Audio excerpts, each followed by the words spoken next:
When one forgets the very purpose of doing ibadah to Allah, why they obey Allah, then they might find ibadah tedious. They will be tired of doing it. Why do you go to halaqah?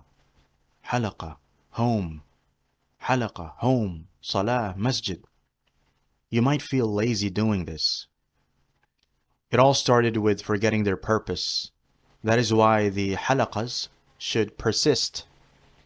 The Friday sermon is always preached, there to remind people. However, those who need to be reminded are those who only came when the iqamah is being called. How they would receive the reminder. I see this in some places. They might have arrived at the masjid for Jum'ah, especially if they're the employees of an office. They're given a break to go to the masjid. But when they arrived, they used to sit outside and wait. Waiting for what? For the iqamah to be called out. That is why I often talk to my fellow preachers.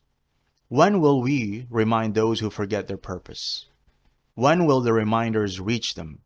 Well, alhamdulillah, nowadays we have technology. We can administer the reminders through videos or clips containing short messages. I tell the manager of our social media that our videos and clips should be sent to those who do not go to the masjid. Those who do not do ibadah, they should get the copies. The frequenters of masjid or halaqah, they're not our targets. Alhamdulillah, these already received the reminders there. But those who don't, they might have forget the purpose of life, why they should be obedient. And forgetting this purpose will make them tired of fulfilling their obligations in life.